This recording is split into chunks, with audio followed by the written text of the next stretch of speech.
सर्वांना नमस्कार. Good evening.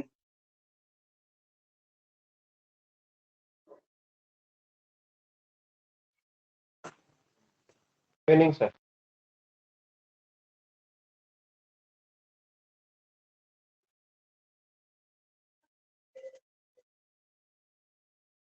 Vinod sir.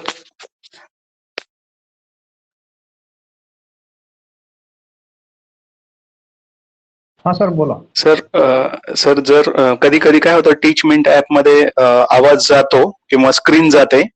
In case जर माझा आवाज गेला किंवा स्क्रीन गेली आणि जर ब्लँक झालो तर तुम्ही कॉल करा सर मला, म्हणजे मी परत एकदा कनेक्ट होईन. हो, मी इथून तुम्हाला चॅटिंग वर कळवू का? नाही, चॅटिंग मध्ये दिसत नाही, मी माझ्या पीपीटी वर असतो ना, तर तुम्ही मला कॉल करा जर इन केस बंद पडलं तर. फोनच करू मग सरळ असं म्हणताय? हा, फोन केला तर मला कळेल की काहीतरी प्रॉब्लेम आहे कनेक्टिव्हिटीचा. ठीक आहे, करेल मी. Okay okay sir, thank you.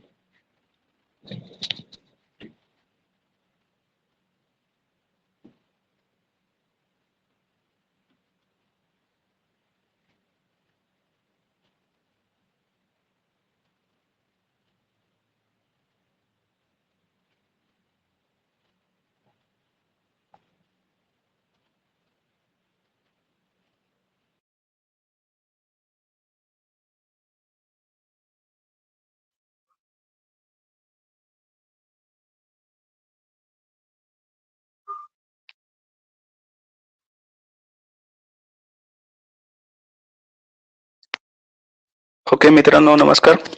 I hope माझा आवाज येतोय सर्वांना क्लिअर आणि माझी स्क्रीन पण व्हिजिबल आहे तुम्हा सर्वांना. कोणीतरी कन्फर्म करा की आवाज येतोय आणि स्क्रीन व्हिजिबल आहे. हो सर, आवाज येतोय. हो सर, ओके. थँक्यू. ओके, तर बरेच दिवस झाले आपण लाईव्ह सेशन घेतला नाही आणि आर्टिकल्सच्या माध्यमातून मी सर्वांना भेटत होतो, पण आज एक अशी तीव्र इच्छा झाली मला की आपण एका सब्जेक्ट वरती बोललं पाहिजे आणि म्हणून मी हा टॉपिक निवडलेला आहे. तुम्ही वाचला असेल सब्जेक्ट की बुल मार्केट चालू आहे सध्या, आणि बुल मार्केट मध्ये सर्वांना खूप छान वाटत असतं. आज पण मार्केट वर गेलेलं आहे आणि दररोज नवे नवे हाय होत आहेत. It's a party time, it's really happy time. आपण बऱ्याच जणांनी अशा प्रकारचं मार्केट कधी अनुभवलेलं नाहीये की सकाळी मार्केटमध्ये यायचं, पैसे खिशात टाकायचे आणि वाढलेला पोर्टफोलिओ बघायचा आणि घरी निघून यायचं. तर आज सेन्सेक्स एकदम ऑल टाइम हाय. आता तर असं झालंय की दररोज एक ऑल टाइम हाय बनत असतो, नवीन नवीन नवीन. तर आजचा सेन्सेक्सचा आकडा जो आहे 59,885 क्रॉस झालाय. निफ्टीने 17,822 क्रॉस केलंय. असं वाटतंय की 18,000 तर असंच क्रॉस होईल. उद्या 19 होईल, पण नंतर 20 होईल, कोणी सांगतं 25,000 जाणार निफ्टी. आणि आपल्याला आतून एक गुदगुल्या व्हायला लागतात की अरे यार किती भारी आहे हे, आणि आपण आणखीन पैसे लावण्यासाठी आपल्याला चेब येतो की आहे नाही तेवढी सगळी पुंजी आपण मार्केटमध्ये लावली पाहिजे. आणि मजा येते, त्यात काही वाईट पण नाही की जेव्हा 5,000 रुपये, 10,000 रुपये, 25,000 रुपये कमवण्यासाठी एकीकडे एवढे कष्ट घ्यावे लागतात मार्केटमध्ये. तुम्ही एखादी नोकरी करत असाल, तुम्ही एखादा बिझनेस करत असाल, तर पैसे इतके झटपट मिळणं दुसरीकडे शक्य नाहीये.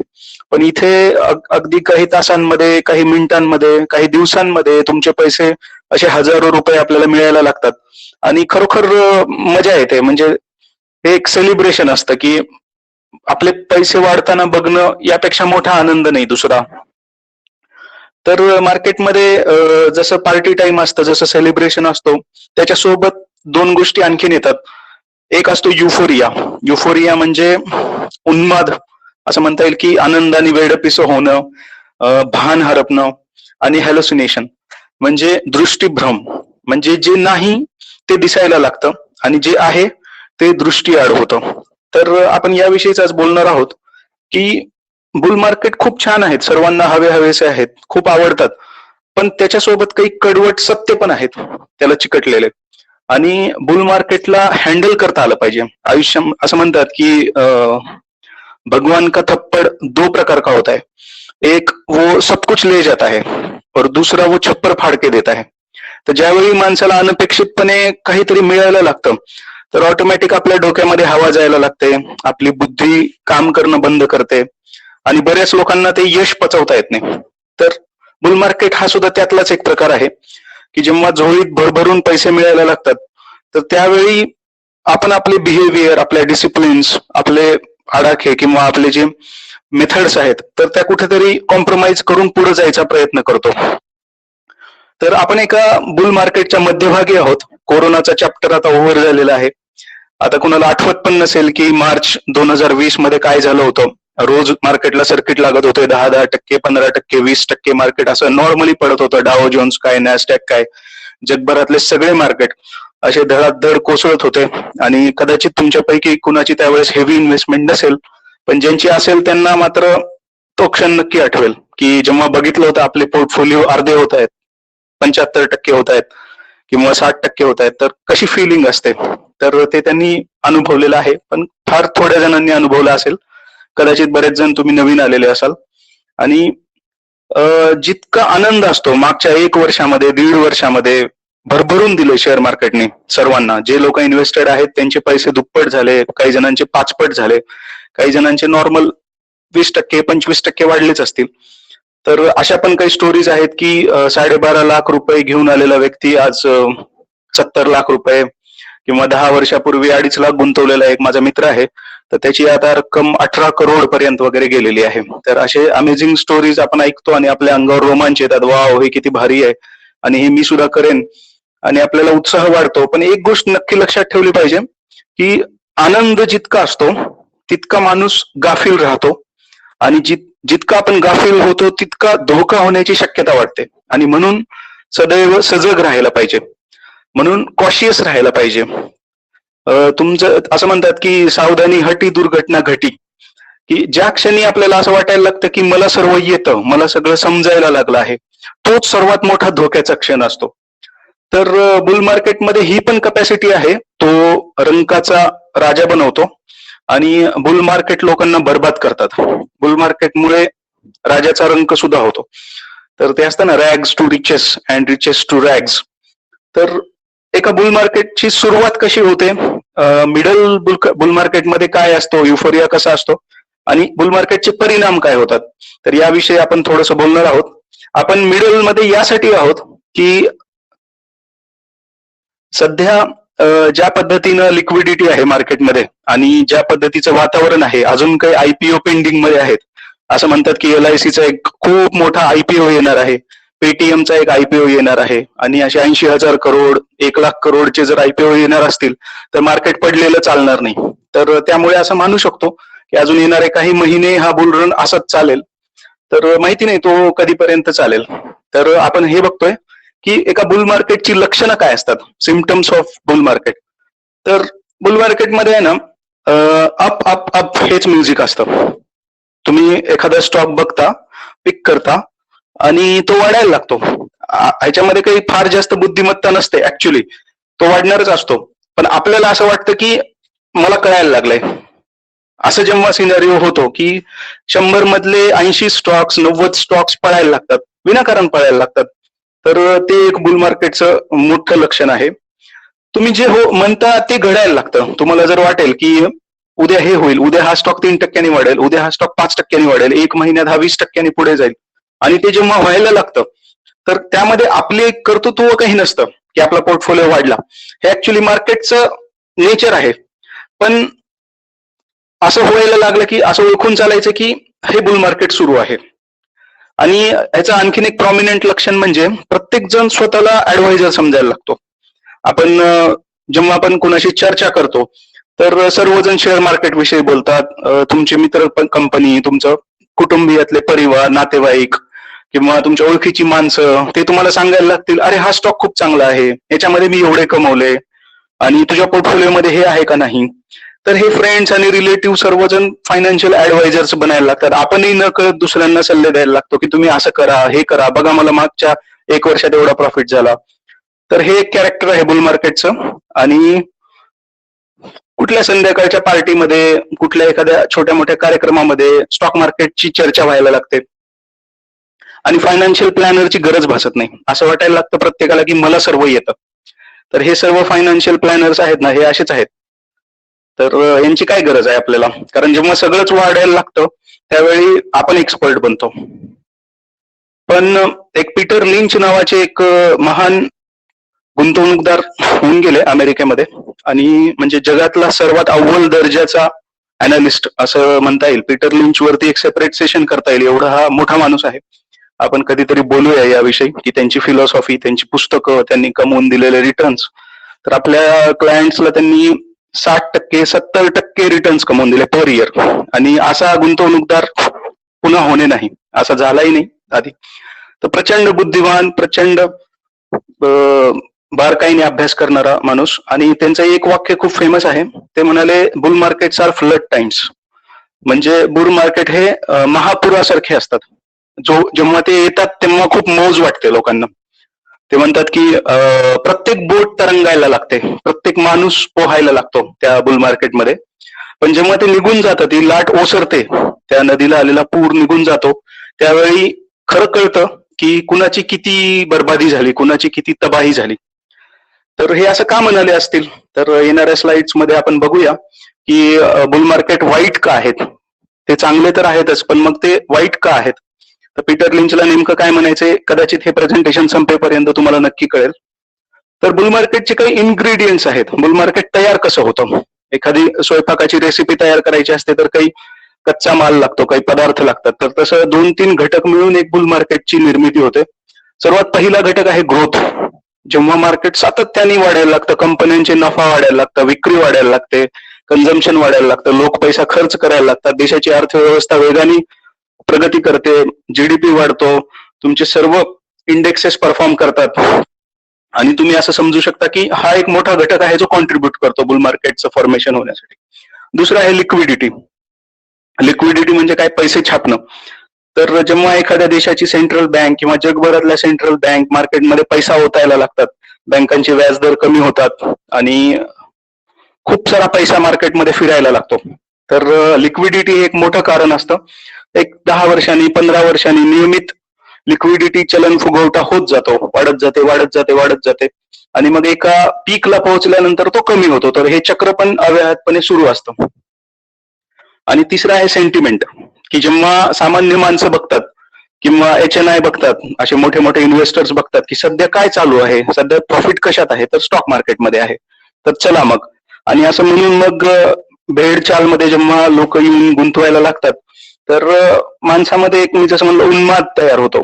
आणि सेंटिमेंट्समुळे पण बुल मार्केट्स तयार होतात. प्रत्येक जण डोळे झाकून पैसे गुंतवायला लागतो.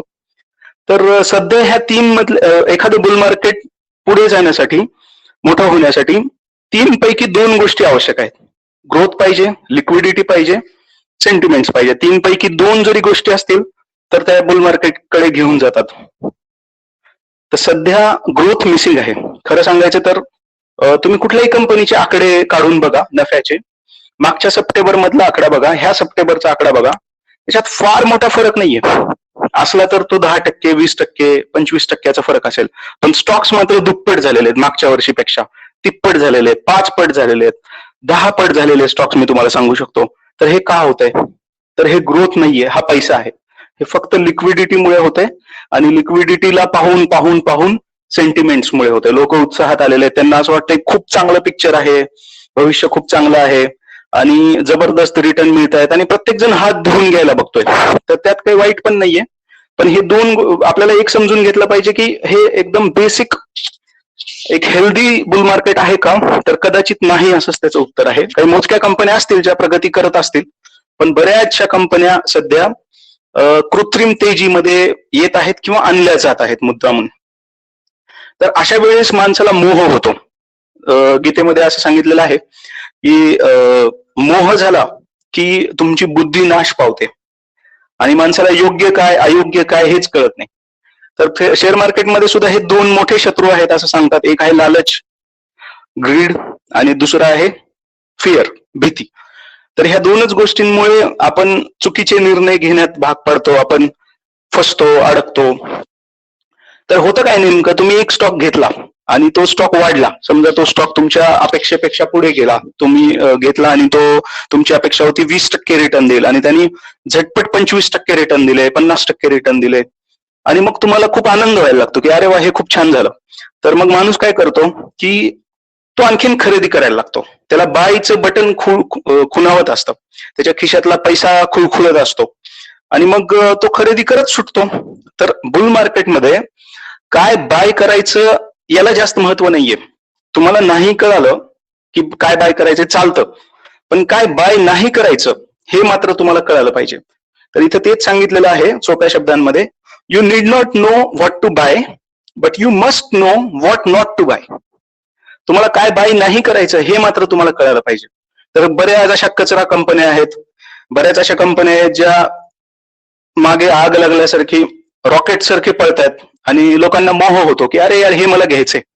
3,000चे 6,000 झाले, 30,000चे 60,000 झाले, तर 3,00,000चे 6 लाख का होणार नाहीत? असं एक सिंपल गणित असतं. पण हे गणित शेअर मार्केटमध्ये वर्क होत नाही. ज्या क्षणी तुम्ही 3 लाख इन्व्हेस्ट करता तुम्ही अडकता, तुमचे 6 लाख कधीही होत नाहीत. तर त्यामुळे आपल्याला काय बाय नाही करायचं हे खूप चांगलं कळलं पाहिजे. थोडासा नफा कमी झाला हरकत नाही, पण आपली लाईन लेंथ अजिबात सोडली नाही पाहिजे. आणि दुसरा एक भ्रम काय होतो की आता बरेच लोक लॉंग टर्म इन्व्हेस्टर, बरेच लोक असे चिकाटीने गुंतवणारे किंवा वर्षानुवर्ष पोर्टफोलिओ सांभाळणारे किंवा असे असतील की 20 महिन्यापासून सांभाळतोय, 40 महिन्यांपासून सांभाळतोय, 60 महिन्यांपासून सांभाळतोय, ठीक आहे. तर त्यांचे पोर्टफोलिओ अचानक फुगलेले दिसतील. त्यांच्या पोर्टफोलिओमध्ये खूप सारे मोठे मोठे आकडे वाढतील, फंड्स मध्ये आकडे वाढतात की वा वा चला म्युच्युअल फंडाने मला 100% रिटर्न दिले, 120% रिटर्न दिले आणि ही फील्स हॅपी. पण तो एक नोशनल प्रॉफिट आहे, हे कायम लक्षात ठेवलं पाहिजे. जोपर्यंत तुम्ही एखादी वस्तू विकत नाही ना, तर ती तुमच्या नफा कन्सिडर केली जात नाही. म्हणजे फॉर एक्झाम्पल तुम्ही 1 लाखाची एफडी केली आणि त्या एफडीतून तुम्हाला 10,000 रुपये व्याज भेटलं, तर ते व्याज जेव्हा तुमच्या अकाउंटला जमा होतं तेव्हा ते तुमचं खरी संपत्ती मानता येईल त्याला. पण शेअर मार्केट मधला तो नोशनल प्रॉफिट जो आहे की तो फक्त बघून आपण आनंदी होतो, वा वा माझा बजाज फायनान्स मी 2,000 ला घेतला होता, आज 7,000 गेला, वा वा व्हेरी गुड. तर तो नोशनल प्रॉफिट आहे. तो 7,000 तो फसवा आहे. तो 7,000चा 8 पण जाऊ शकतो आणि बॅड लक असेल तर परत 5 ला पण येऊ शकतो. तर हे कायम लक्षात ठेवलं पाहिजे की जे मला दिसतंय जोपर्यंत मी ते बुक करत नाही तोपर्यंत ते माझं नाही. मी असं म्हणत नाही तुम्ही विका, पण मी हे सांगतोय की त्याच्यावर डिपेंड राहू नका की हे शाश्वत सत्य आहे, हे नाहीये. ठीक आहे, तो आकडा वाढेल, आणखीन काही महिने देव करो आणि प्रॉफिट असंच वाढत जावं, पोर्टफोलिओ राहो, कधी क्रॅश न येवो, आपल्या ह्याच प्रार्थना आहेत, आपली हीच सद्भावना आहे. पण जी रियालिटी आहे ती सुद्धा आपण समजून घेतली पाहिजे. आणि मग बुल मार्केट जेव्हा संपतं तेव्हा काय होतं, जेव्हा फुगा फुटतो तेव्हा काय होतं. तर इथे मी तुम्हाला काही उदाहरणं सांगतो मित्रांनो. जपान एक प्रगतीशील कंट्री आहे. जपानमध्ये प्रचंड मोठी टेक्नॉलॉजी आहे. आपण सर्वजण त्याचे चहेते आहोत की किती सुंदर देश आहे, किती डिसिप्लिन जनता आहे तिथली.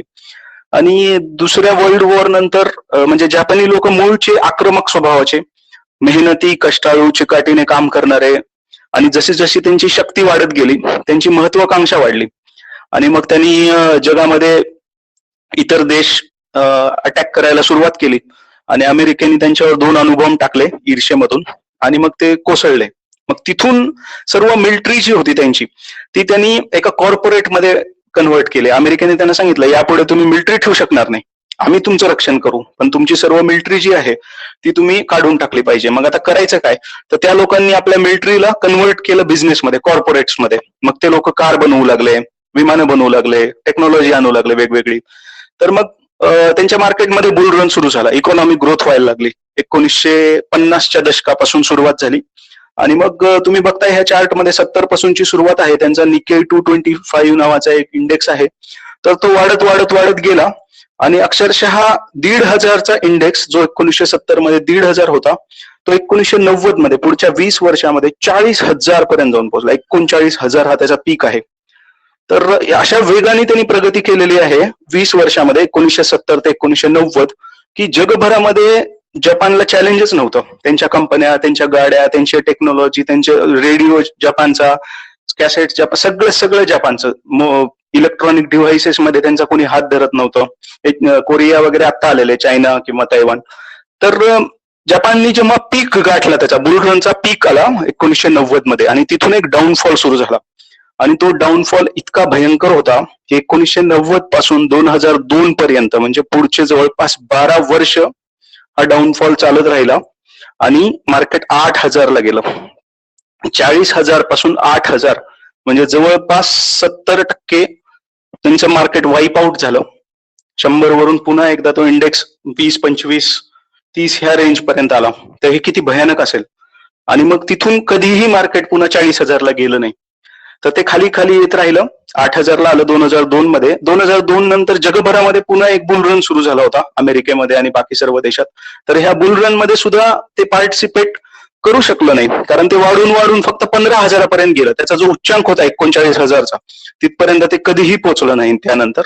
आणि 2010 मध्ये पुन्हा ते 8,000ला आलं, जेव्हा हे सबप्राईम घोटाळा झाला 2008चा.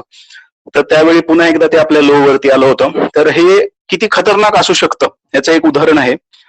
तर जपानीज बुल मार्केट बद्दल बरीच माहिती आहे.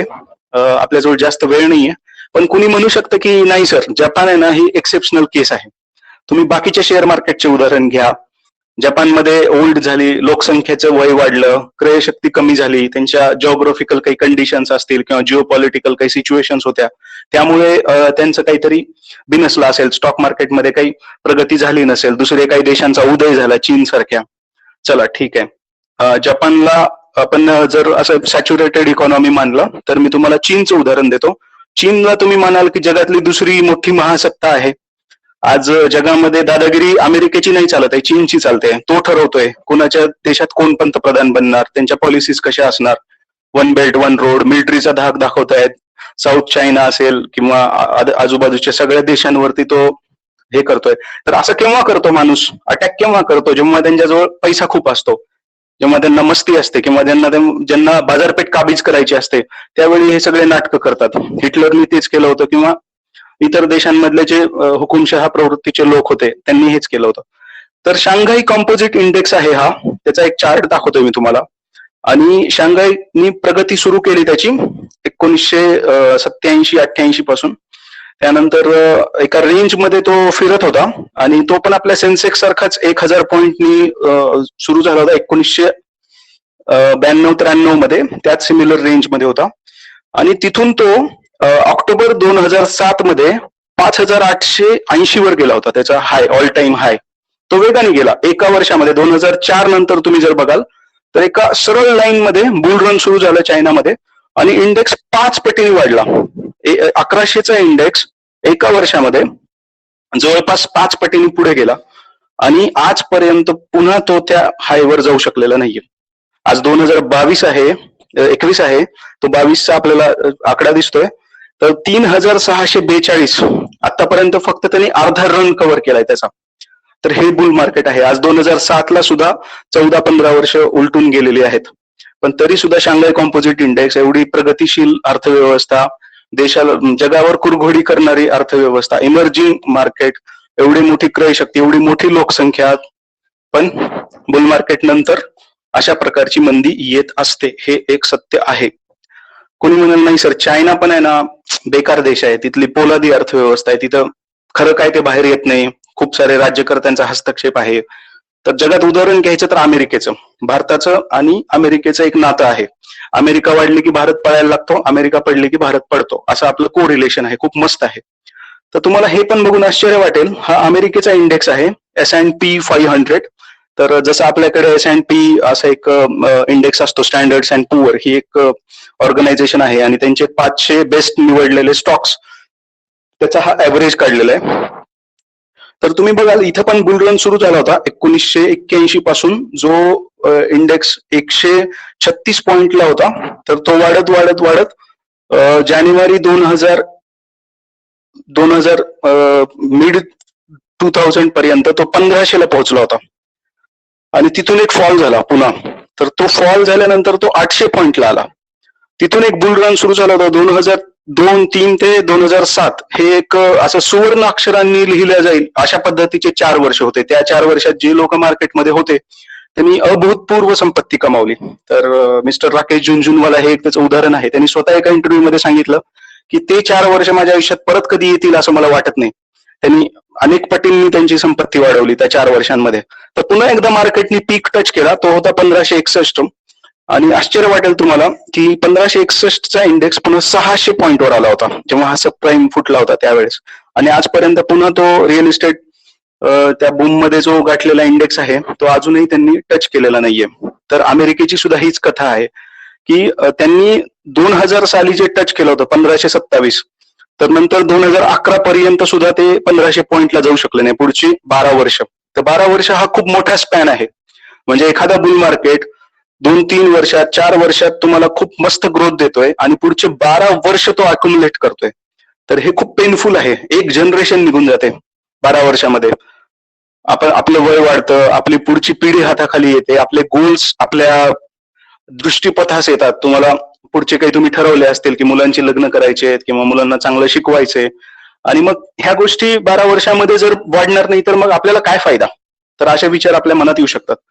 कोणी म्हणेल नाही सर हे बाहेरचे देश आहेत, भारताची फिलॉसॉफी वेगळी आहे, भारत वेगळा आहे, आपली लोकसंख्या अफाट आहे, आपल्याकडे खूप वेगळी वातावरण आहे. आता तर आपले दिवस चांगले सुरू झालेत, आतापर्यंत आपण एका वेगळ्या झोन मध्ये होतो, इथून खरं आपली प्रगती होणार आहे. तर तुम्हाला मी एक उदाहरण दाखवतो. ही सेन्सेक्सची जर्नी आहे आणि 1990 मध्ये अक्षरशः काही 300-400 पॉइंटला असलेला सेन्सेक्स आपला 1991 मध्ये तो 1000 वरती गेला होता आणि 1992 मध्ये जर तुम्ही बघाल, ह्या स्लाइड मध्ये मी मार्क केलेला आहे बघा, की तो 4000 पॉइंट टच करून आला हर्षद मेहताच्या वेळी. सेन्सेक्स पहिल्यांदा त्यांनी 4000चा मार्क क्रॉस केला होता आणि तो नॉर्मल मार्केट नव्हतं, ते रिग्ड मार्केट होतं, त्याला वाढवलं गेलं होतं. तर ह्या मार्केटला जेव्हा ते आपटलं, परत एकदा सेन्सेक्स खाली आलेला 1992च्या क्रॅश नंतर, तर पुढची 12 वर्ष, तब्बल 12 वर्ष 2004 पर्यंत मार्केट पुन्हा तो क्रॉस करू शकला नाही. 4600चा जो त्याचा उच्चांक होता तो पुढचे 12 वर्ष मार्केट एका अकोमोडेशन झोन मध्ये होतं. तर त्यानंतर भारताची खरी तेजी सुरू झाली, आपला चांगला काळ सुरू झाला आणि हा सेन्सेक्स तुम्हाला दिसतोय वर वर वरच जातोय, आज पण तो वर जातोय, खूप चांगली गोष्ट आहे. पण 1992 ते 2004 हे 12 वर्ष तुम्हाला निग्लेक्ट करता येणार नाहीत. जे इतिहासात घडलेलं आहे ते भविष्यात घडू शकतं, एवढंच मला तुम्हाला सांगायचंय. तर मी आज तुम्हाला घाबरवत नाहीये, मी तुम्हाला हे पण सांगत नाही की तुम्ही उद्याच्या उद्या सगळे पोर्टफोलिओ विका आणि पैसे काढून घ्या, बाबा खूप खराब आहे सिच्युएशन, असं काही नाही. तुम्हाला माहिती आहे की मी पैदाइशी बुल आहे पैसे वाढतात हे माहिती आहे, पण आता ह्याच्यातून पण काही लर्निंग आहेत शिकण्यासारख्या. तर काय काय लर्निंग आहेत, तर तुम्ही हा विचार करा की इंडेक्स एवढे खाली आले, जेव्हा जेव्हा समजा 100 वरून इंडेक्स 30 वर आले, 20 वर आले किंवा 40-50 वर आले, तर स्टॉक्सचं काय झालं असेल. इंडेक्स नेव्हर डाय, इंडेक्स कधी मरत नाही, तो आज ना उद्या रिवाईव्ह होणार म्हणजे होणार.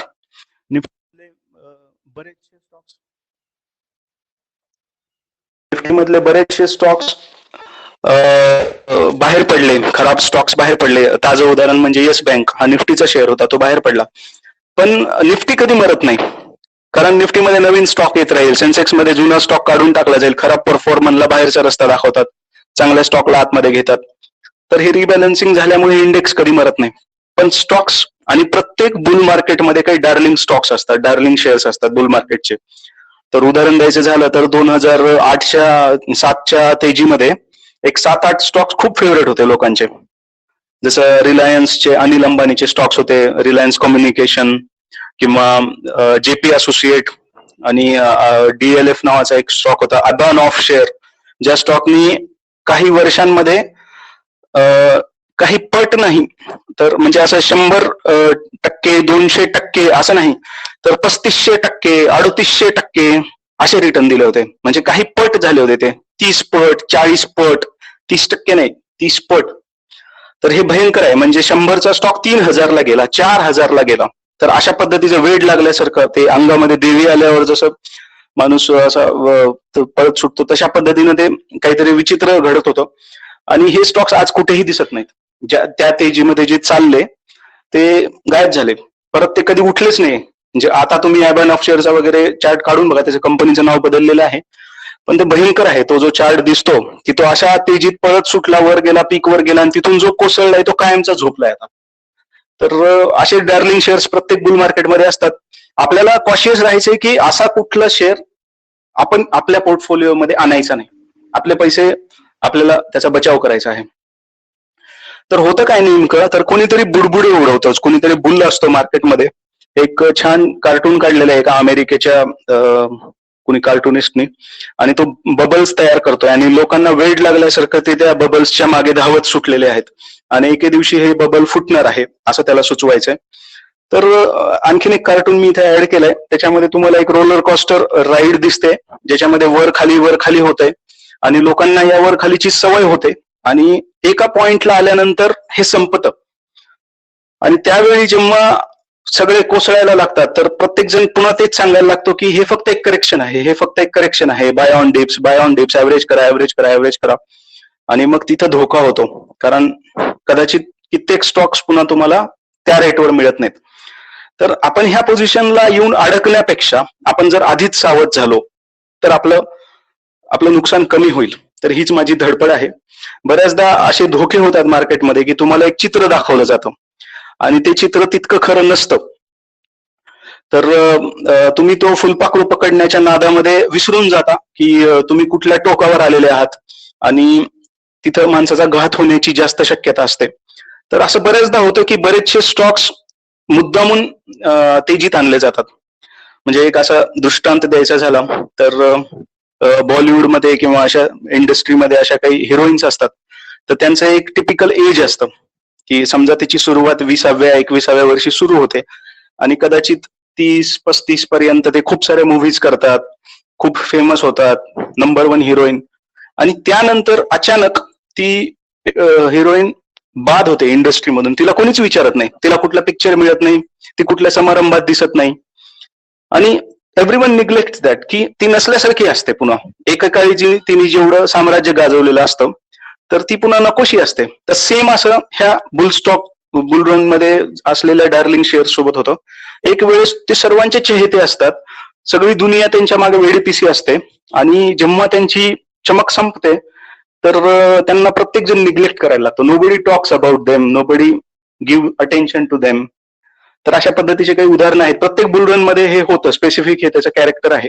तुम्ही जेव्हा अभ्यास कराल तेव्हा आणखीन तुम्हाला नवी नवी माहिती समोर येईल आणि गोष्टी क्लिअर होतील. तर इंडेक्स जे आहेत ते आज ना उद्या रिवाईव्ह होतील, पण स्टॉक्स कदाचित पुन्हा येणार नाहीत. तर ह्या सगळ्यातून आपल्याला काय शिकायचं आहे हे सर्वात मेन आहे की पंकज सर ठीक आहे, तुम्ही खूप साऱ्या निगेटिव्ह गोष्टी सांगितल्या, आम्ही सावधान पण झालो, मग आता करायचं काय? आम्हाला पण माहिती आहे मार्केट वाढलेलं आहे, पण तुम्हीच सांगता की ऍव्हरेज करून वर बाय करा. मग आज तुम्ही असं का सांगताय की हे मार्केट पडणार आहे, तुम्ही अडकून बसणार आहात? तर असं नाहीये, बाय नाही करायचं असं मी सांगत नाहीये. आणि माझा पहिल्या दिवशीपासून भर जो आहे तो फंडामेंटल स्टॉकवर आहे. आता बघा, लक्षात घ्या की मी तुम्हाला जे स्टॉक्स निवडायला सांगितलेले आहेत, किंवा मी बरेच लोक मला प्रश्न विचारतात, मी त्यांना एक्सेल शीट बनवून पाठवतो आणि त्याच्यामध्ये एक पॅरामीटर आवर्जून घेतो की मागच्या 5 वर्षामध्ये ह्या कंपनीचा परफॉर्मन्स कसा आहे, त्याचा सेल किती आहे आणि त्याची ग्रोथ किती आहे, सेल्सची ग्रोथ आणि प्रॉफिटची ग्रोथ. तर हे का करतोय मी? कित्येक जण मला विचारतात, सर हा नवीन स्टॉक आहे, आता आयपीओ मध्ये आलेला आहे, आता मागच्या वर्षी लिस्ट झालेला आहे, तर घेऊ का? तर मी म्हणतो बाय इन नॉमिनल क्वांटिटी. तुम्हाला माहिती आहे, बघितलं असेल तुम्ही की कितीही चांगला परफॉर्मन्स जरी असेल तरी मी हेच सांगतो की buy in nominal quantity, company is new. Why? तर मी तुम्हाला असे स्टॉक घेण्यासाठी प्रोत्साहन देतोय जे बुल मार्केट नसताना सुद्धा चांगलं परफॉर्म करत होते. मागच्या 5 वर्षापासून ज्यांच्यात नियमितता आहे, कन्सिस्टन्सी आहे. जर समजा बुल मार्केटच्या अगोदरचा चांगला परफॉर्म करणारा स्टॉक जर मी तो पकडला तर तो आज ना उद्या तो रुळावर येईल. मार्केट पडेल, ठीक आहे, कधी पडणार मला पण माहिती नाही, कुणालाच माहिती नाही. पडेल, एके दिवशी पडेल, 2022 ला पडेल, 23 ला पडेल, कधीतरी पडेल. प्रत्येक गोष्ट सुरू झाली त्याचा अंत तर होणार. कधी ना कधी रिझर्व्ह बँका पैसे टाकू शकणार नाहीत, त्यांच्याकडचे सगळे अम्युनेशन संपतील, त्यांचे सर्व वेपन्स संपतील. त्यावेळी ते काय करतील? मग कुणीतरी पॉवरफुल माणूस सगळा पैसा ओढून घेईल जो मार्केटमध्ये टाकलेला आहे. आपण सगळे वरच्या रेटमध्ये अडकून बसू, ठीक आहे, पण ऍटलिस्ट तुमच्या स्टॉकला पुन्हा एकदा ग्रोथ तर आली पाहिजे, तुमच्या कंपनीला ग्रोथ आली पाहिजे. तुम्ही जर फालतू कंपनीमध्ये अडकून बसाल तर तुमचे पैसे संपले, मातीमोल झाले. तर ती चूक आपल्याला होऊ द्यायची नाही. आणि म्हणून माझा भर कशावर असतो की फंडामेंटल्स बघा, प्रत्येक वेळेस फंडामेंटल्स बघा, बाय इन नॉमिनल क्वांटिटी. असं समजा की तुम्ही स्टॉप लॉस मध्ये ते पैसे उडले, 500 रुपयाचा शेअर होता, 200 रुपयाचा शेअर होता, तुम्ही स्टॉप लॉस मध्ये काटला असता 200 रुपये, तर तो स्टॉक मध्ये टाकला, ठीक आहे, पण फंडामेंटल्स बघा आणि त्याला वाढू द्या. तर आज ह्या सगळ्यातून खटाटोप काय आहे, आपल्याला शिकवण काय मिळते, किंवा मार्केटमध्ये कॉशियस राहायचं म्हणजे नेमकं काय करायचं, सावध राहायचं म्हणजे नेमकं काय करायचं. तर एक 5-6 की पॉइंट्स मी तुम्हाला सांगतोय. सर्वात पहिलं म्हणजे नेव्हर कॉम्प्रोमाइज डिसिप्लिन. तुम्हाला असं दिसतंय की एखादा पर्टिक्युलर स्टॉक आहे तो एका आठवड्यामध्ये 60% वाढलाय, 70% वाढलाय. तुम्हाला लालच तयार होतो मनामध्ये. तुम्ही म्हणता पण कचरांची मेथड भारी आहे, त्याला काय करायचंय, वर वाढलं की ऍव्हरेज करायचं.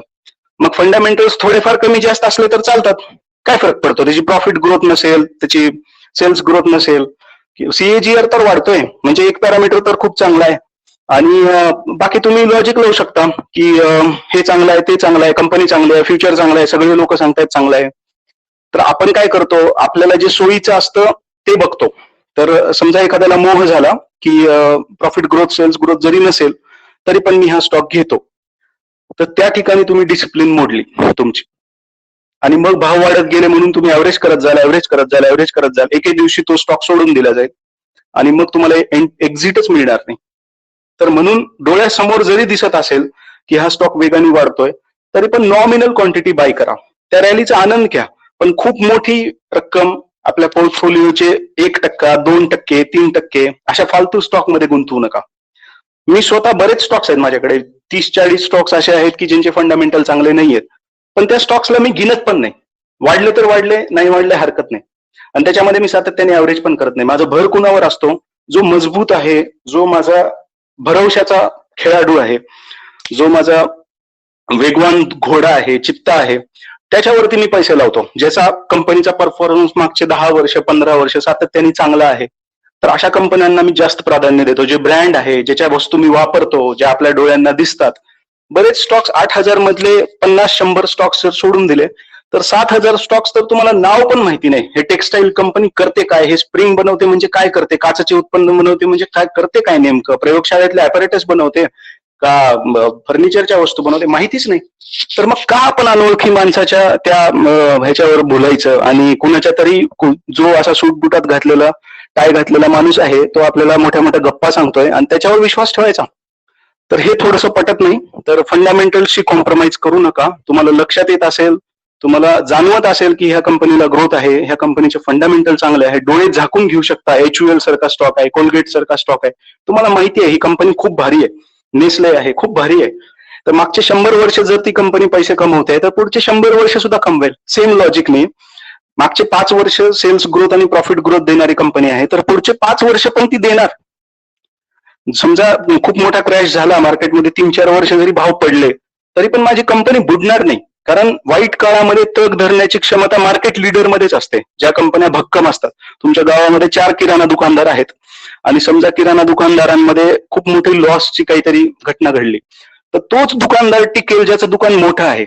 आणि जे दुकानदार छोटे आहेत, ज्यांच्यावर कर्ज आहे, ज्यांच्याकडे माणसं नाहीयेत, ज्यांच्याकडे माल नाहीये, ते लोक लवकर धंदा बंद करतील कुठल्याही व्यवसायात. त्यामुळे मार्केटमध्ये लार्ज कॅप आणि स्ट्रॉंग कंपन्यांना प्राधान्य द्या, भावनांच्या आहारी जाऊ नका. तुम्हाला रोज शेकडो संधी येतील. हे बुल मार्केट कदाचित अजून 6 महिने, 1 वर्ष, 2 वर्ष चालेल आणि तुम्हाला असं वाटेल की याच्यामध्ये जर पैसे टाकले असते ना, आयुष्यभराची कमाई करून घेतली असती. पण ह्या भावनांना आवर घालता आला पाहिजे. कोणत्या क्षणी तुमच्यासोबत धोका होईल आपल्याला माहिती नाही, गाफील व्हायचं नाही. असं अविचारीपणे निर्णय घ्यायचा नाही, तर आपल्याला स्वतःला नियंत्रित करता आलं पाहिजे. तर ही एक लर्निंग आहे. हा बबल कधी फुटेल माहिती नाही. तर बऱ्याच लोकांना काय होतं, जेव्हा पहिल्यांदा पैसे मिळतात, दुसऱ्यांदा मिळतात, तिसऱ्यांदा मिळतात आणि मग चौथ्यांदा माणूस ओव्हर कॉन्फिडन्स मध्ये जातो. माझ्यासोबत हे झालं होतं की मी पहिला ट्रेड केला माझा आणि मला 8,000 रुपये मिळाले. तर मग मला असं वाटायला लागलं की ह्याच्यापेक्षा भारी काहीच नाही, हे तर 15 मिनिटात जर पैसे मिळत असतील तर मग बाकी वेस्ट आहे सगळं करणं. आणि मग मी वेड्यासारखा शेअर मार्केटमध्ये घुसायला लागलो, काही करायला लागलो आणि लिव्हरेज वापरला मी. त्याचा खूप मोठा फटका बसला मला, खूप मोठी किंमत चुकवावी लागली लिव्हरेजची इंट्राडे ट्रेडमध्ये. तर लिव्हरेज वापरायचं नाही. कंपनीचे पैसे, ब्रोकरचे पैसे, नातेवाईकांचे पैसे, दुसऱ्या कामासाठी इमर्जन्सी म्हणून ठेवलेले फंड किंवा आपल्याला लागणार आहेत असे पैसे अजिबात वापरायचे नाही. असे पैसे टाका ज्याची तुम्हाला गरज नाहीये. समजा तुमची कपॅसिटी आहे, तुमची पगार आहे किंवा कमाई आहे 20,000 रुपये, 25,000 रुपये आणि तुम्ही फक्त 5,000 टाकू शकता. एक्स्ट्रा मनी तोच आहे, बाकीचे पैसे आपल्याला रोजच्या खर्चासाठी लागणार आहेत, तर 5,000 टाका.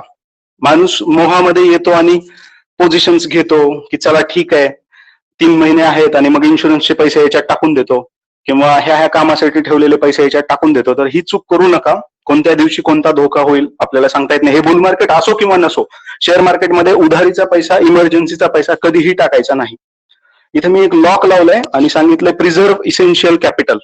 तर याचा अर्थ असा आहे की असं समजा की उद्या शेअर मार्केट बंद होईल, उद्या शेअर मार्केटला लॉक लागेल आणि येणारे 5 वर्ष मार्केट बंद राहील. समजा असं जर झालं तरी सुद्धा मी उपाशी मरणार नाही, एवढी तजवीज तुम्हाला करून ठेवावी लागेल. तर आपल्याला कधी कधी माणूस इतका अटॅच होतो ना मार्केटशी की तो त्याच्यामध्ये इतका गुंग होतो की बाकी सगळं विसरून जातो. तर हे होता कामा नये. तुमची स्वतःची लाईफ खूप चांगल्या पद्धतीने तुम्हाला घडवता आली पाहिजे शेअर मार्केट शिवाय. तर त्यासाठी तुम्ही स्वतःमध्ये इन्व्हेस्ट करा, स्वतःची पर्सनॅलिटी बनवा, स्वतःच्या स्किल्स वाढवा. दिवस रात्र उठता बसता share market share market share market करत बसलं की बुद्धी जड होऊन जाते माणसाची. तर आपण स्वतःची पर्सनॅलिटी खुलवण्यासाठी सुद्धा, आणि तुम्हाला जर शेअर मार्केट बंद झालं तर तुम्हाला पैसा कुठून येईल. आता समजा आज एखादा ट्रेडर आहे जो खूप चांगले पैसे कमवतोय, मस्त रोज रोज ट्रेड मारतोय, हजारो रुपये मिळत आहेत आणि तो खूप खुश आहे. पण समजा उद्या मार्केट बंद झालं काही महिन्यांसाठी, काही वर्षांसाठी, तर मग तुम्ही काय कराल. तर तो प्लॅन बी तुमच्याकडे असला पाहिजे. आणि म्हणून एक चांगला व्यक्ती, एक सक्सेसफुल व्यक्ती एका इन्कम सोर्सवर कधीच डिपेंड राहत नाही. तर आपल्यालाही तेच करायला शिकलं पाहिजे. त्याचं उत्तर या पुढच्या स्लाइडमध्ये आहे की स्वतःच्या अशा स्किल सेट डेव्हलप करा की ज्यामुळे तुम्ही काम कराल, कामातून तुम्हाला पैसा मिळेल आणि तो पैसा तुम्ही पुन्हा इन्व्हेस्ट कराल. तर ही बेस्ट SIP आहे. शेअर मार्केटला जर हरवायचं असेल, ह्या अनिश्चिततेला आपल्याला जर काउंटर करायचं असेल तर तुमच्यापाशी काय मार्ग आहे. समजा 10-10 वर्ष जर मार्केट एका झोनमध्ये फिरणार असतील, मी तुम्हाला 4 चार्ट दाखवले 4 देशांचे, तर होऊ शकतं हे होईल, होऊ शकतं की होणार पण नाही. 2030 पर्यंत 35 पर्यंत अशीच बुल रन राहील, खूप छान होईल. पण समजा असं जर काही झालं तर त्या केसमध्ये आपण कसं हरवू शकू मार्केटला. तर आपण सातत्याने इन्व्हेस्ट करत राहू. तुम्हाला ऍव्हरेजिंगचे खूप चान्स मिळतील ना तुमच्या चांगल्या कंपन्यांमध्ये. समजा आज 5,000ला पोहोचलेला शेअर उद्या जर 2,000ला आला तर त्यावेळेस तुम्ही घेण्याची कपॅसिटी तर पाहिजे. तुमच्याकडे नियमित एक पैसा उत्पन्न तयार तर झालं पाहिजे. शेअर मार्केट हे उत्पन्नाचं साधन बंद झालं, पण मग दुसरे साधन तुम्ही डेव्हलप केले पाहिजे स्वतः. आणि म्हणून हे खूप महत्वाचं आहे, work hard, earn money and keep investing. हे जर तुम्ही करू शकलात तर माझं प्रॉमिस आहे तुम्हाला येणाऱ्या 20 वर्षामध्ये, मी असं म्हणत नाही वॉरन बफे सारखा म्हातारा होऊन तुम्ही फायनान्शियल फ्री व्हाल, फक्त येणाऱ्या 20 वर्षांमध्ये तुम्हाला काम करण्याची गरज राहणार नाही. तुमच्या आपल्या ह्या ग्रुपमध्ये काही स्टुडंट्स आहेत ज्यांचं वय आता 20-22 वर्ष आहे, काही माझ्यासारखे आहेत जे 30-35-40च्या रेंजमध्ये आहेत, आणि काही थोडेफार त्यापेक्षा वडीलधारे आहेत. पण एक गोष्ट नक्की आहे की काही वर्ष सातत्याने जर आपण इन्व्हेस्ट करत राहिलो तर आपल्याला कुणाच्याही दुसऱ्या कुठल्याही सपोर्टची गरज राहणार नाही. मार्केट एवढं जबरदस्त आहे की ते तुम्हाला इतकं फ्री करून टाकतं की तुम्हाला पैसे कमवण्यासाठी कुणावर अवलंबून राहण्याची गरज राहत नाही. आणि माणसाच्या जीवनातलं सगळ्यात मोठं सुख काय आहे तर फायनान्शियल फ्रीडम. बघा इथे एक पाटी आहे, त्या पाटीवर लिहिलेलं आहे माय गोल्स, आणि only one goal is there, that is financial freedom. तर ही इतकी मोठी गोष्ट आहे फायनान्शियल फ्रीडम की त्याच्या पोटामध्ये बाकी सगळ्या गोष्टी येऊन जातात. माणसावर जितक्या जिम्मेदाऱ्या असतात, आपले खूप सारे स्वप्न असतात, आपल्याला आकांक्षा असतात, आणि आपल्याला असं वाटतं हे केलं म्हणजे माझ्या जगण्याचं सार्थक होईल, की मला हिमालयामध्ये बुलेटवर फिरायला जायचंय, किंवा मला हवी असलेली लाईफ जगायची आहे, मला माझ्या कुटुंबियांना सर्व प्रकारचे सुख द्यायचे, सर्व सुविधा द्यायच्या आहेत. आणि ह्या सगळ्याचा उगम कुठून होतो तर फायनान्शियल फ्रीडम मधून होतो. तुम्हाला तुमची हेल्थ जरी चांगली बनवायची असेल, तुम्हाला तुमचं कॅरेक्टर जरी चांगलं बनवायचं असेल, समाजामध्ये सन्मान मिळवायचा असेल, चॅरिटी करायची असेल, प्रत्येक गोष्टीसाठी फायनान्शियल फ्रीडम मस्ट आहे. तुम्हाला तुमच्या मनासारखं आयुष्य जगायचं असेल, की मला आहे ना हे असं जगायचं होतं, एखादा अवलिया बनून जगायचं होतं, तर त्याच्यासाठी सुद्धा फायनान्शियल फ्रीडमच आवश्यक आहे. जो माणूस जबाबदाऱ्यांखाली पिचलेला आहे तो मनासारखं आयुष्य कधीच जगू शकत नाही. त्याला ब्रेड बटरसाठी मनाविरुद्ध हमाली करावी लागते, मजदुरी करावी लागते. तर अल्टिमेटली फ्रीडम हेच आयुष्याचं सार्थक करतं, आणि स्वातंत्र्य असलेला माणूसच जीवनाचा खरा आनंद लुटू शकतो. इस्रायलचा एक ब्रिगेडियर होता, तर त्याचं नाव आहे मोशे डियान, आणि त्याचं एक वाक्य खूप आयुष्यभर लक्षात ठेवण्यासारखं आहे. तो म्हणतो, freedom is the oxygen for the soul. तर इस्रायल हा असा देश आहे जो 7 देशांनी वेढलेला आहे, आणि तो जगण्यासाठी संघर्ष करतो. बाकी लोक फक्त जेव्हा परिस्थिती असते तेव्हा युद्ध करतात. हा मात्र युद्धासाठी सतत तयार असतो. कोणत्या दिवशी आक्रमण होईल त्याची त्यांना गॅरंटी नाहीये. आणि त्या लोकांना खरी संघर्षाची किंवा स्वातंत्र्याची किंमत माहिती आहे. आपल्याला ती कदाचित माहिती नाही, आपण एका सेफ शेल्टर खाली आहोत. तर आपण विसरून गेलो स्वातंत्र्यासाठी काय काय करावं लागलं आपल्याला. पण ह्या लोकांमध्ये खरंच तो स्पिरिट आहे आणि म्हणून ते जास्त चांगल्या पद्धतीने सांगू शकतात की फ्रीडम काय आहे. आणि म्हणून हा मोशे डियान म्हणतोय की freedom is the oxygen for the soul. तर आपल्या सर्वांसाठी फ्रीडम खूप आवश्यक आहे आणि स्टॉक मार्केट हा एक रस्ता आहे जो डेफिनेटली आपल्याला फ्रीडम कडे घेऊन जाईल. फक्त मी सांगितलेल्या गोष्टी लक्षात ठेवा, डिसिप्लिन पाळा, ओव्हर ट्रेड करू नका, बहेकाळामध्ये येऊ नका. आज पैसे मिळाले, उद्या मिळाले, परवा मिळाले म्हणजे आयुष्यभर मिळतच राहतील. तर हे खूप चुकीचं आहे. ज्या दिवशी माणसाला कॉन्फिडन्स यायला लागतो की आता मला येतं, आता मला समजतं आणि मी सांगितलेलं बरोबर होतं, तर तिथंच त्याचा सर्वात मोठा घात होण्याची सुरुवात असते. तर म्हणून स्टॉक मार्केटमध्ये नेहमी अज्ञानी बनून राहा, नेहमी विद्यार्थी चिकित्सक बनून राहा. प्रत्येक वेळेस संशयात्मक दृष्टीने बघायला शिका. कोणावर अंधविश्वास ठेवू नका. कुणाही युट्यूबरला, कुणाही सो कॉल्ड अनालिस्टला ब्लाइंडली फॉलो करू नका. तर स्वतःचा विजडम डेव्हलप केला पाहिजे, बघत राहिलं पाहिजे. मार्केट तुम्हाला रोज नवीन नवीन काहीतरी शिकवतंय. ते सुप्रीम आहे, तेच गुरु आहे आपला. तर मला कुणाला आज मानसिक खच्चीकरण करायचं नव्हतं, डिस्करेज करायचं नव्हतं, डिसअपॉइंट करायचं नव्हतं.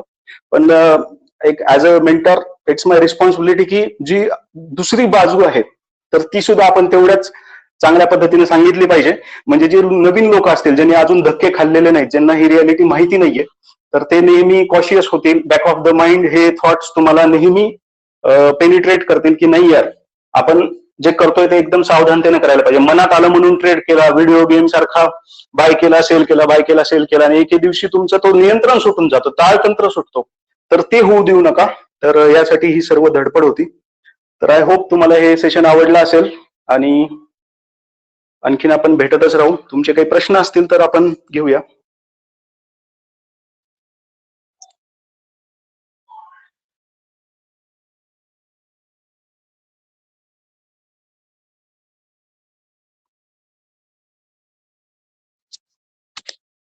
माझं सेशन ऐकू आलं का सर्वांना? आवाज होता क्लिअर? समजलं? काय वाटलं? हो सर. हो. Okay sir. हा सर, कधी कधी वाटतं वाढणाऱ्या स्टॉक मध्ये परत इन्व्हेस्ट करायला थोडीशी डेअरिंग येत नाही. बरोबर. त्याबद्दल थोडस म्हणजे कसं, एखादा 200 रुपयानं वाढला हा, तर त्याला म्हणजे बाय करायची थोडीशी मानसिकता. बघा सावंतजी, एक सिस्टीम लक्षात घ्या. तुम्ही एक सिस्टीम लक्षात घ्या. आता आपण एक उदाहरण घेऊ की समजा HUL चा स्टॉक आहे आणि तो रॅली सुरू झाली त्याची 2200 रुपयापासून. तर 2200 ला मी एक स्टॉक बाय केला होता. मग तो 25 रुपयांनी वाढला, 50 रुपयांनी वाढला, 100 रुपयांनी वाढला आणि मग मी दुसरा बाय केला, तिसरा बाय केला. जसं जसं मला प्रॉफिट दिसत गेलं आणि आज तो स्टॉक 2800 रुपयाला आलाय. ठीक आहे. तर आतापर्यंत माझ्याकडे किती स्टॉक्स झाले? 50 समजा. कारण मी प्रत्येक टप्प्यावर एक एक एक ऍव्हरेज करत गेलो ना. रोज मी बघतो HUL माझा प्रॉफिटमध्ये आहे, मी ऍड करतो, मी प्रॉफिटमध्ये आहे, मी ऍड करतो. आता जेव्हा समजा HUL 2800 चा 3000 ला जाईल तर ऑलरेडी माझा पोर्टफोलिओ प्रॉफिटमध्ये आहे. बरोबर.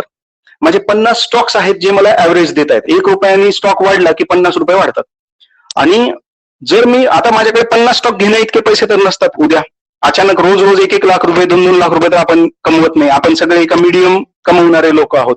आपली SIP फार फार किती असेल? कोणाची 5000 असेल, कोणाची 10,000 असेल, कोणाची फार फार 25-50,000 असेल. तर मग मी परत एकदा 50 HUL घेत नाही. मी किती HUL घेतो? एकच HUL घेतो आणि तो ऍव्हरेज मला माझा प्रॉफिट जो आहे तो वाढत जातो. तर अल्टिमेटली आपला पोर्टफोलिओ ग्रीन मध्येच राहतो. समजा तुम्ही विकून जरी परत घेतला तर तो तुमचा प्रॉफिट काउंट करणार की नाही. तर त्यामुळे असं कधी होत नाही की तुम्ही वरच्या रेटमध्ये घ्याल आणि मग खूप ड्रास्टिकली मार्केट खाली जाईल आणि मग तुम्ही अडकून बसाल. तर ही लॉंग टर्म रॅली आहे. हा फंडामेंटल स्टॉक आहे. समजा तो उद्या परत 2500 ला गेला, 2000 ला गेला तर आज ना उद्या तो वापस येणार आहे. तर ही एक गोष्ट तुम्हाला कॉन्फिडन्स देते. आता ह्याच्यामध्ये ट्रिक कशी आहे की तुम्ही म्हणताय ते बरोबर आहे की सर मी 2000 ला असताना घ्यायचं नाही आणि 3000 ला असताना घ्यायचं. ह्याच्यात लॉजिक कसं आहे ते समजत नाही आपल्याला. तर ह्याचं लॉजिक असं आहे की जेव्हा तो स्टॉक अॅक्युम्युलेशन करतोय तो तुमच्या घेतलेल्याच खरेदीच्या रेटवर आहे किंवा तो खाली गेलेला आहे, तर त्यावेळेस तुमचा पैसा अडकून बसतो त्यामध्ये. हे बघा, स्टॉकचा दिसणारा रेट जो आहे तो एक नंबर आहे. तुम्ही 1500 ला घेतलेला स्टॉक 2 ला विकला किंवा 2500 ला घेतलेला स्टॉक 3 ला विकला, 500 रुपये प्रॉफिट सेम आहे. ठीक आहे. तर आता कोणता स्टॉक घ्यायचा आणि इन्व्हेस्ट कशामध्ये राहून फास्ट कशामध्ये पुढे जायचं, किंवा भविष्यात आपला तोटा होणार नाही ह्याच्यासाठी काय सावधानता घ्यायची. तर त्यासाठी आपण ही मेथड निवडली की आपण खाली जाणाऱ्या स्टॉकमध्ये शक्यतो ऍव्हरेज करणार नाही. मी कालच्या आर्टिकलमध्ये लिहिलं होतं की तुम्ही चांगल्या स्टॉकमध्ये ऍव्हरेज करा, की जेव्हा तुमचे फंडामेंटल्स खूप मजबूत आहेत आणि जेव्हा तो स्टॉक पळायला लागेल त्यावेळेस तुम्ही ऍव्हरेज करा. असं समजा की खालचे 20% आणि वरचे 20% तुमचे नाहीत, पण मधले 60% जे आहेत ते तुमचे आहेत. कारण कुणीही असं होऊ शकत नाही की बॉटमला खरेदी करेल आणि टॉपला सेल करेल, असं होऊ शकत नाही. पण तुम्हाला ही मेथड एक श्युरिटी नक्की देते की जेव्हा तुम्ही ऑलरेडी प्रॉफिटमध्ये असता आणि जेव्हा तुम्ही वर ऍड करता तेव्हा ती क्वांटिटी खूप कमी असते वरच्या रेटमध्ये बाय करणारी. तर त्यामुळे तुमचा प्रॉफिट तसाच राहतो आणि तो स्टॉक अशा वेगाने खाली येत नाही. जनरली आता पूर्ण मार्केटच क्रॅश होईल त्याला कोणीच काही करू शकत नाही. तुम्ही ही मेथड वापरा नाही तर दुसरी कोणती वापरा. तुम्ही 1500ला जरी बाय केलं तर ते 1000ला येऊ शकतं, त्याच्यात काही वादच नाही. मी आता तुम्हाला चार्ट्स दाखवले की लोकांना जिथं वाटतं ना की हा सपोर्ट आहे तर तोच तोडतो, तो सपोर्ट आहे तो तोडतो. तर त्यामुळे जेव्हा मार्केट असं क्रॅश होईल तेव्हा तर तुम्ही ऍव्हरेज वर करा खाली करा, तुम्ही खालीच जाणार आहात. पण ही एक मेथड तुम्हाला एक सपोर्ट देते की तुम्हाला पुढे कोणत्या दिशेला जायचंय, कोणत्या स्टॉकमध्ये तुम्हाला पुढे जायचं. तर जेव्हा जोपर्यंत तुम्ही फंडामेंटल तपासून स्टॉक्स घेता तुम्ही असा विचार करा सर की लोक सांगतात तुम्ही एसआयपी करा, बरोबर. तर मग एसआयपी मध्ये काय करतात, आहे त्या भावातच घेतात ना. मार्केटमध्ये 200 रुपयांनी वाढलं तर घेतातच ना एसआयपी मध्ये. तुम्ही फंड मध्ये एसआयपी करता तर काय करता, चालू भावात खरेदी करता. तर मी फक्त जो स्टॉक पळतोय त्या भावातला चालू भाव सांगतोय. तर मला असं वाटतं की वर ऍव्हरेज करणं हे खूप हार्मफुल नसावं अनलेस तुमचे फंडामेंटल चांगले असतील. तुम्ही त्या कंपनीचा परफॉर्मन्स जरूर बघा, 10 वर्ष जुना परफॉर्मन्स बघा, 5 वर्ष जुना परफॉर्मन्स बघा, त्या कंपनीचे प्रॉडक्ट्स बघा, बाकी सर्व शक्यतो अभ्यास करा. मी जे आर्टिकल्स लिहिलेले आहेत की जवळपास 40-45 मी स्टॉक स्पेसिफिक आर्टिकल्स लिहिले. एखादी कंपनी अभ्यास करायची तर काय करायचं, केमिकल सेक्टरचं भवितव्य काय, त्याची डिमांड किती आहे. प्रत्येक जण आपल्या कंपनीबद्दल चांगलंच सांगतं, पण त्यातल्या त्यात तुमची विवेक बुद्धी वापरून त्याची माहिती खोदून काढून तुम्ही आपलं लॉजिक लावून बघू शकता, चाच पडू शकता. आपल्यापर्यंत खरी माहिती कधीच येणार नाही, पण अंदाज किंवा अभ्यास तर आपण करू शकतो. Okay sir, thank you.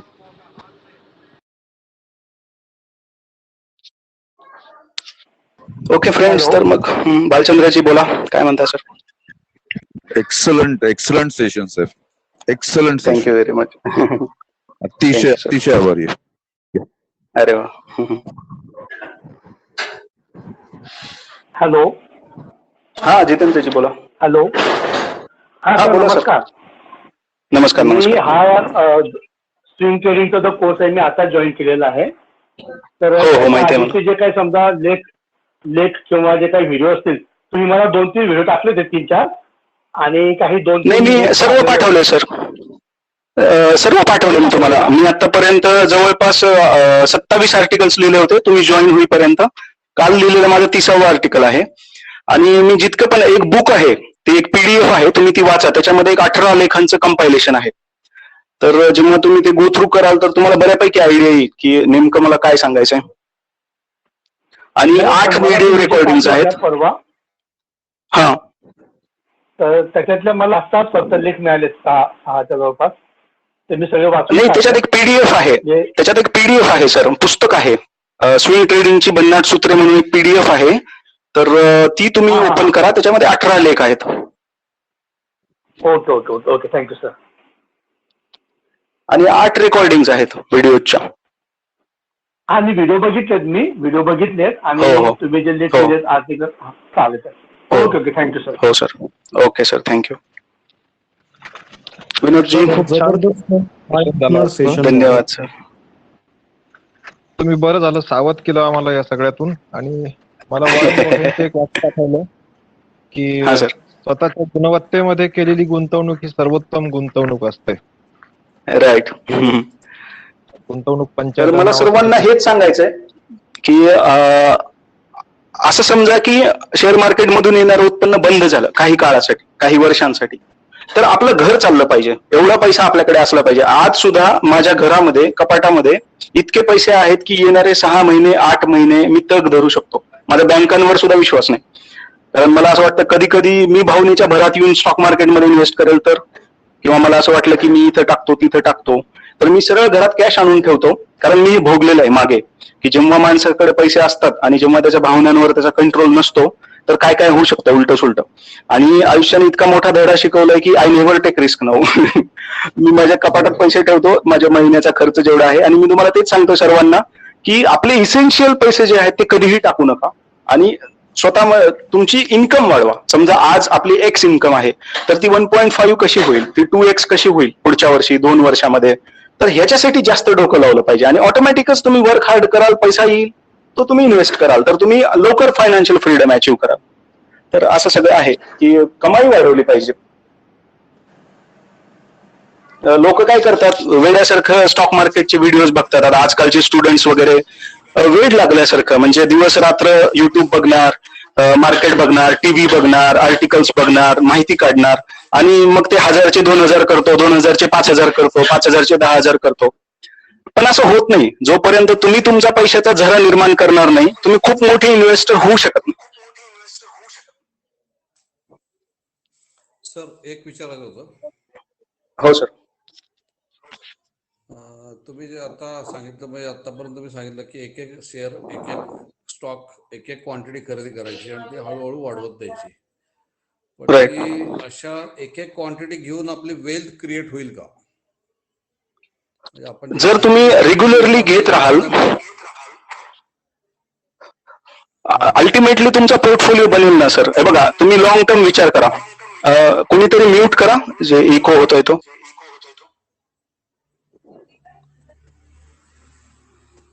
तर अल्टिमेटली काय होईल की मी महिनाभर स्टॉक्स खरेदी करेन, मी 2 महिने स्टॉक्स खरेदी करेन, माझ्याकडे महिन्याला समजा 5,000 रुपये आले, 10,000 रुपये आले, 20,000 रुपये आले, काहीतरी रक्कम आपण कमवतोय ना SIP मध्ये, तर ती रक्कम जेव्हा आपण टाकतो मार्केटमध्ये, तर तुमचा पोर्टफोलिओ हळूहळू मोठा होत जाईल. फक्त तुमची इन्व्हेस्टमेंट जी आहे ती करेक्ट स्टॉक मध्ये झाली पाहिजे. जर समजा मी पडणाऱ्या स्टॉक मध्ये ऍव्हरेज करेल, जर मी फंडामेंटल न बघून ऍव्हरेज करेल, तर माझ्यासोबत नक्की धोका होणार. पण जर समजा मी फंडामेंटली चांगल्या असलेल्या स्टॉकमध्ये, प्रॉफिटमध्ये असलेल्या स्टॉकमध्ये, वेगाने धावणाऱ्या स्टॉकमध्ये, आणि जिथं ऑलरेडी क्वांटिटी आहे, म्हणजे मला उदाहरण कसं द्यायचं होतं, मी रिपीट करतो की माझ्याकडे समजा ऑलरेडी 500 स्टॉक्स आहेत ITCचे, 200 रुपयामध्ये घेतलेले, आणि आज ITC 245 ला गेला, तर मी फक्त 15 स्टॉक्सची माझी कॅपॅसिटी असते ना. पुन्हा एकदा मी 200 तर घेऊ शकत नाही, कारण हे 200 जमवायला मला कितीतरी महिने लागलेले आहेत. तर अचानक तर अशी लॉटरी लागणार नाही की मला 5-10 लाख रुपये मिळतील आणि मी खूप मोठी बाईंग करेल. असं होईल कधी कधी. तर मी तेव्हा पण काय करतो की सगळ्या स्टॉक्स मध्ये त्याला डिवाइड करून टाकतो, म्हणजे परत एकदा माझं डायव्हर्सिफिकेशन होतं. तर मला काय सांगायचंय की जर तुम्ही आधी कमी क्वांटिटी घेतली आणि नंतर जास्त क्वांटिटी घेतली, तर तुमच्यासोबत धोका होण्याची शक्यता जास्त आहे. तुमच्याकडे ऑलरेडी समजा 1 स्टॉक आहे, 2 आहेत, आणि अचानक तुम्ही 50 बाय केले, तर कदाचित तुम्ही वरच्या रेटला अडकून बसाल. पण ह्या पद्धतीने जर आपण रोज थोडं बाय करत गेलो, आणि मग अल्टिमेटली तुमचा स्टॉक वरच्या दिशेला जातोय, तो फंडामेंटली चांगला आहे, तर मग तुम्हाला धोका होण्याची शक्यता खूप कमी आहे.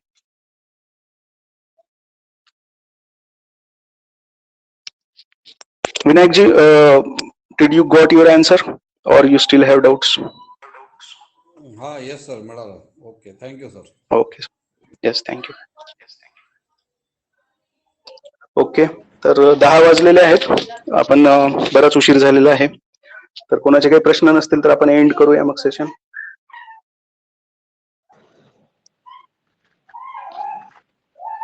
ओके, विनोद सर काही सांगायचंय? नाही सर, छान होतं सेशन. धन्यवाद. Thank you sir. हे एकूणच धन्यवाद देशाला सर. लागू होणार सेशन होतं, फक्त शेअर मार्केट नाहीये. Thank you very much. अरे वा, थँक्यू. नवीन चलो सर, नवीन Yes, sir. मार्केट मध्ये आल्यानंतर ना, हा हॅलो पंकज हा, सर, बोला सर. काय स्वप्नील बोलतोय? हो सर. नवीन स्टॉक मार्केट मध्ये आल्यानंतर माणूस स्वतःमध्ये इन्व्हेस्ट करायचं कमी करतो आणि Right. मार्केटला जास्त Right. ते न करता थोडस स्वतःमध्ये इन्व्हेस्टमेंट जो पूर्वी करत होतो त्याप्रमाणे आपण करत राहिलं Right. पाहिजे, हे गरजेचं. Right right. म्हणूनच मी तो लॉक दाखवला, तो सतत लक्षात ठेवायचा. Yes sir. Okay sir. आमच्या Yes, sir. शहरात Thank you very much. एका माणसाने स्वतःचा व्यवसाय बंद करून पूर्ण वेळ शेअर मार्केट मध्ये लावला पैसा, आणि तो शेवटी रस्त्यावर Okay. आला होता. 20 वर्षाची गोष्ट. अरे रे. Okay, yes sir. तर सगळ्यात तात्पर्य हेच आहे की शेअर मार्केट हे सर्व, काय म्हणतात त्याला, सर्वस्व नाही, ते एक साधन आहे. तर ते विसरायचं नाही कधी, त्याच्या मागे वाहवत जाऊ नये. ओके. चलो, थँक्यू व्हेरी मच. तुम्हाला सर्वांना आनंद झाला हे ऐकून, मलाही खूप आनंद झाला. चला भेटत राहूया. Good night. Thank you so much. Okay thank you sir. Thank you.